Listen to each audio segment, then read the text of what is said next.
शेतकऱ्यांसाठी आणि लाडक्या बहिणींसाठी आजच्या ठळक झटपट बातम्या. लाडकी बहिणीचा डिसेंबरचा हप्ता जमा करणे सुरू. लाडकी बहीण योजनेचा डिसेंबरचा 1500 रुपयाचा हप्ता बँक खात्यात जमा झाला आहे. हे काम मंगळवारपासून सुरू झाले आहे, अशी माहिती महिला व बालकल्याण मंत्री आदिती तटकरे यांनी दिली. तटकरे यांनी सांगितले की 12,87,000 बहिणीच्या खात्यात आज रक्कम जमा झाली आहे. येत्या 2-3 दिवसात सर्व बहिणींना ही रक्कम मिळेल. लाडकी बहिणीसह लोकाभिमुख योजना सुरू राहतील अशी ग्वाही मुख्यमंत्री देवेंद्र फडणवीस यांनी दिली. आधार प्रमाणीकरण होत नसल्याने काही महिला योजनेपासून वंचित राहिल्या होत्या, पण ज्या महिलांचे आधार प्रमाणीकरण झाले आहे त्यांना लाभ मिळण्याचा मार्ग मोकळा झाला आहे.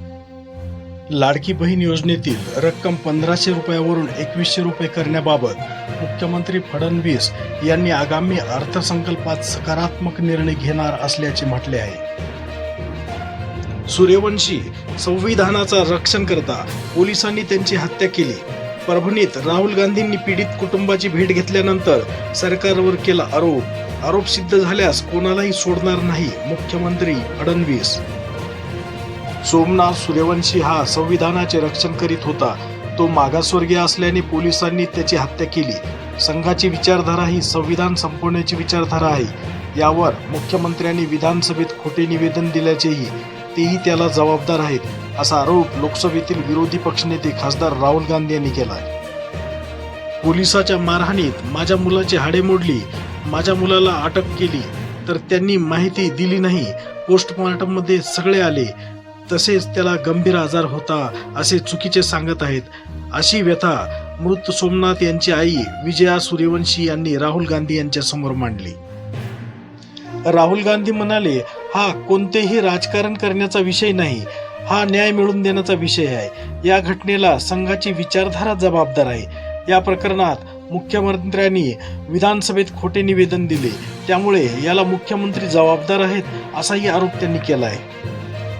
राहुल गांधी म्हणाले, ज्या लोकांना मारहाण झाली त्यांना मी भेटलो, त्यांनी पोस्टमॉर्टम रिपोर्ट दाखविला, छायाचित्रे दाखवली, यातून पोलिसांनी त्यांची हत्या केल्याचे दिसत आहे. ही 100% हत्याच आहे. मागासवर्गीय असल्याने त्याची हत्या करण्यात आली. याची चौकशी करून संबंधितांना शिक्षा व्हावी. राहुल गांधी यांनी आंबेडकरी चळवळीतील नेते विजय वाकोडे यांच्या कुटुंबियाची भेट घेतली. वाकोडे यांच्या प्रतिमेस अभिवादन केले. कुटुंबियाच्या भावना ऐकून सांत्वनही केले. त्यांच्या समवेत महाराष्ट्रात प्रभारी रमेश चेन्नीवाल, प्रदेशाध्यक्ष नाना पटोळे, बाळासाहेब थोरात, विजय वडेट्टीवार, अमित देशमुख, वर्षा गायकवाड, माणिकराव ठाकरे, प्रणिती शिंदे, चंद्रकांत हंडोरे इत्यादी उपस्थित होते. कांद्याने शेतकऱ्यांच्या डोळ्यात पुन्हा आणले पाणी. 10 दिवसात भाव निम्म्यावर. शेतकऱ्यांसाठी खुशखबर.